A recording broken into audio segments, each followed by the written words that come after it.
63 ላይ መሐመድ ድግም ተሰርቶበት ከሚስቶቹ ጋር ወሲብ ሳያደርግ ያደረገ ይመስለው ነበር። የሆነ ነገር ሳያደርግ ያደረገ ይመስለው ነበር። አብዶ ነበር። አእሉን ስቶ ነበር። አልጋ ላይ ወጥተህ ብዙ ታግለህ ግንኙነት ፈጽመህ ስፐርም አፍስህ አታውቅም። ይህ ሲሕር ጤነኛ ነው አቅላቸው። ከዚህ በላይ እኮ እብደት የለም። አንድ ሰው እኮ እብድ ሲሲ የሁሉ ውሸትና ቀጥፈት ጥላቻ ለኦርቶዶክስ ነው። ኦርቶዶክስ መሆኗን ዘንግታ ማለት ነው። እንግዲህ ኦርቶዶክስና መሰለ የሥላሴ ዶክትሪን ቤተክርስቲያናት ለመዘጋት አንድ ሐሙስ የቀራቸው ቤተክርስቲያናት ናቸው። ለነዚህ ቤተክርስቲያን መዋሸትና መቅጠፍ ትንሽ አይደብርሽም? ወገናችን ጽዮን ከዛሬ 5 ዓመት በፊት በክርስትና ላይ ቪዲዮ ስሰራ እየየ ብላ የደም እንባ ስታለቅስ የነበረች ምስኪን ናት። ኤኒዌይስ መረጃ አድርጋ የምትመጣው ካፊሮችን ነው። ያኔ ራሷም ካፊር ናት እና አብዱል ጀሊል የተባሉ ካፊሮችን ቪዲዮን እየቆራረጠች ይዛ የምትመጣው በተደጋጋሚ የነብያችን ስም ነው የምታጠለሸው። በነገርሽ ላይ አንቺ የምታጠለሻቸው ነብዩ መሐመድ አለይሂ ሰላቱ ወሰለም እሳቸው ይዘውት የመጡት ወህይ ራእይ የአምላክ መልእክት ኢየሱስን ሰው ነው ይላል። የተሸከምሽው ወንጌል ራሱ ኢየሱስን ሰው ነው፣ አይሁዳዊ የሃይማኖት ሰባኪ ነው ይላል። ይሄን ደግሞ ባይንሽ በብረቱ አሳይቼሽ የደም እንባ ስታለቅሽ ነበረ። ደግሞ ሰሞኑን አገርሽቶብሽ ብቅ ብለሻል። በነገርሽ ላይ ቁስልሽ ያመረቀዛል እንጂ ምንም ለውጥ አታመጭም። ነብዩን ከመሳደብ ውጭ ምንም አታውጭም። እኛ አይንሽ እያየ ኦርቶዶክስና መሰል ቤተክርስቲያናትን እንዘጋለን። ለማንኛውም በጣም ጥላቻ አይኗን ህሊናዋን እንዳሳወረው የምትረዱት በነብዩ መሐመድ አለይሂ ሰላቱ ወሰለም ላይ ለመቅጠፍ ሰሂህ አልቡኻሪ 63 ላይ የነብዩ ጠላት አይሁድ ድግምት ያደረገባቸውን ሐዲስ ይዛ መጣ በነብያችን ላይ ተቀጥፋለች።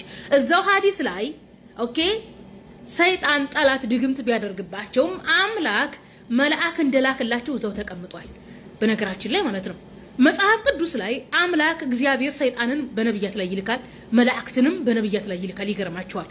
ይሄ ነገረ ሰይጣን የሰው ልጅ እንዴት ይፈትናል የሚለው አስተምሮ የመጽሐፍ ቅዱስና የእስልምናው ተመሳሳይ ነው። እንደውም የእስልምናው ትንሽ ይሻላል። በእስልምና ሰይጣን የማይፈትናቸው ሰዎች አሉ፣ ኢየሱስና እናቱ። እነዚህ ሁለት ሰዎች ናቸው። በክርስትና ማንም ሰው የለም፣ ሁሉም ሰው በሰይጣን ይፈትናል። ያንን የሚያደርገው ማነው ደግሞ? እግዚአብሔር ነው። መጽሐፍ ቅዱስ ላይ ሙሉ መረጃ አለ። አሁን ለምሳሌ ኢየሱስን በሰይጣን እንዲፈትን ያደረገው ራሱ እግዚአብሔር ነው። ሰይጣን መጥቶ ኢየሱስን ተሸክሞ ተራራ ላይ አልወሰደው። ከዛ እንደገና መልሶ መልአክ ተመጣለት። መልአክም የላከለት እግዚአብሔር ነው ለኢየሱስ። አስባችሁታል? ሰይጣንንም የሚልከው መልአክንም የሚልከው እግዚአብሔር ነው። ስለዚህ ደግሞ በጣም የሚያስቀኝ ካፊሮች በጣም በቃ ይሄ ውሸትና ጥላቻ ህሊናቸውን እንዳሳወራቸው የምትረዱት ነብያችን አለይሂ ሰላቱ ወሰላምን የሚያሳድዷቸው ጠላቶች አሉ። ያንን እንደ ጥያቄ አድርገው ይዘው ይመጣሉ። እንዴ አንድ ነብይ ጠላት አለው። አንድ ነብይ ጠላቶቹ መርዝ ሊያበሉት ይችላሉ፣ ድግምት ሊያደርጉበት ይችላሉ፣ ይገሉታል። በጣም በርካታ ነብያቶች እንደተገደሉ ሉቃስ ወንጌል ላይ ኢየሱስ ክርስቶስ ሲወቅስ ነበር። ሌላው ደግሞ ሰሂህ ሙስሊም ላይ ነብያችን አለይሂ ሰላቱ ወሰለም ስለ ቀሪን ረዳጅን የተናገሩት አለ። ያንን አንጥተው ጅና አለባችሁ ነብያችሁ እንዲህ ብሎ በዛ ወጥቶ በዚህ ወርዶ ይላሉ። እንዴ እናንተ የምታመልኩት ኢየሱስ ሰይጣን ሲያንከራትቱ አልነበረም እንዴ? በዛም ላይ ነብያችን አለይሂ ሰላቱ ወሰለም ምንድነው ያሉት? ይሄ ቀሪን ጅን የሚባለው በማንኛውም በሁሉም ሰው ላይ አለ ነው ያሉት።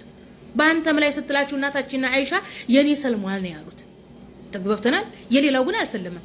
መጽሐፍ ቅዱስ ላይ ከኢየሱስ ጀምሮ በማንም ሰው ላይ ሰይጣን ይመጣል። በቃ ይሄ ተውበት ራሱ የሚያደርግ ይሄ ንስሐ ያደረገ ራሱ ሰይጣን የለም። እንደ መጽሐፍ ቅዱስ መረጃ ማለት የለም። እኔ ካፊሮች እንዴት እንደምናስረዳቸው አላውቅም። ደግሞ መረጃ አድርጋ ይዛ የምትመጣው የካፊሮችን ነው። ይሄ አብዱል ጀሊል የሚባል ካፊር ሰውዬ ሰሂህ አልቡኻሪ 63 ላይ ቆይ ሐዲሱን ላሳያችሁ መሰለኝ። ሐዲሱን ለማንበብ ጊዜ ይፈጅብኛል። ለማንኛውም ሰሂህ አልቡኻሪ 63 ላይ ሄዳችሁ ማየት ትችላላችሁ። ነብያችን አለይሂ ሰላቱ ወሰለም አይሁዶች ጠላቶቻቸው ናቸው ለነብዩ። ከአይሁዶች መካከል የሆነ አንድ ለቢድ የሚባል ሰውዬ በነብያችን ላይ ድግምት አድርጎባቸው ነበረ። ነብያችንም ደግሞ በህልም መልአክ መጥቶ ነገራቸው፣ ድግምት እንደተደረገባቸው ቦታውን ነገራቸው። ሂደው ድግምት የተደረገበትን ፈቱት። እንደውም በዚህ በአይሁድ ባደረገው ድግምት ምክንያት ነው ማአወዘተን ራሱ አምላካችን አላህ ሱብሃነሁ ወተዓላ ያወረደው ማለት ነው። ቁል አውዙ ቢረቢል ፈለቅና ቁል አውዙ ቢረቢል ናስ ማለት ነው። ነብያችን አለይሂ ሰላቱ ወሰለም ከአላህ ወህይ መጣላቸው፣ ራእይ መጣላቸው ስለ ቁል አውዙ ቢረቢል ናስና ቁል አውዙ ቢረቢል ፈለቅ ያንን ሲቀሩበት ድግምቱም ለቀቃቸው ነው የሚለው የሐዲሱ።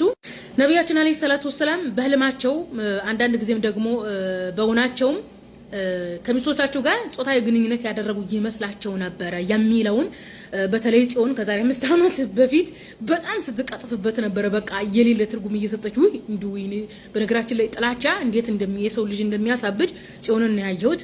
እና ደግሞ እሷ ስትቀጥፍበት በነበረ ልክ ነበረ አብዱል ጀሊል የተባለ ካፊር በሐዲስ ስለማያምን እሱ ሰዎች ሐዲስን እንዲጠሉት አድርጎ ጭራሽ ልብስ አውልቆ በዛው ሲናገር የነበረው ወላሂ العظيم የለም ሐዲሱ ላይ የለም። አንደኛ ነገር፣ ሁለተኛ ዑለሞች እንደዛ አይደለም ብለው ነው ያስተማሩት።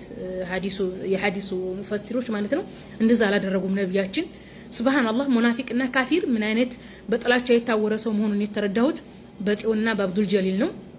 ጽዮንና አብዱል ጀሊል ብትጋቡ ይችላልዋል፣ ሁለት ካፊር ማለት ነው። ኦኬ ለማንኛውም መጽሐፍ ቅዱስ ላይ እንግዲህ ሰይጣንንም የሚልከው እግዚአብሔር ነው፣ መልአክንም የሚልከው እግዚአብሔር ነው። በኢየሱስ ላይ ሰይጣን ተልቆበታል። ማቴዎስ ወንጌል ላይ ምዕራፍ 4 ላይ አለ። አሁን እዚህ ሉቃስ 22 ላይ ያመጣሁላችሁ ለኢየሱስ መልአክ እንደተላከለት ነው። ኢየሱስ ተጨንቆ ላበላብ ሆነበት ሰዓት ማለት ነው። ማቴዎስ ምዕራፍ 4 ይኸው እዚህ ጋር ዲያብሎስ ኢየሱስን ሲፈትነው ከዛ መልሶ ደግሞ መልአክ ተላከለት እና መሳፍንት ምዕራፍ 9 ላይ ለሳምበል ያክል ያመጣሁላችሁ እግዚአብሔር በእንትኖች ላይ በሰኬም ሰዎች ላይ ክፉ መንፈስ ማለትም ሰይጣን ልኮባቸዋል። እንደዚሁም ሁለተኛ ዜና 18:22 ላይ ብትሄዱ እግዚአብሔር በነብያት አፍ ላይ ሐሰተኛ መንፈስ ያደርጋል። ሐሰተኛ መንፈስ ብሎ ማለት ሰይጣን ነው። ስለዚህ በነብያት ላይ ሰይጣንን የሚልከው መልአክን የሚልከው እግዚአብሔር ነው።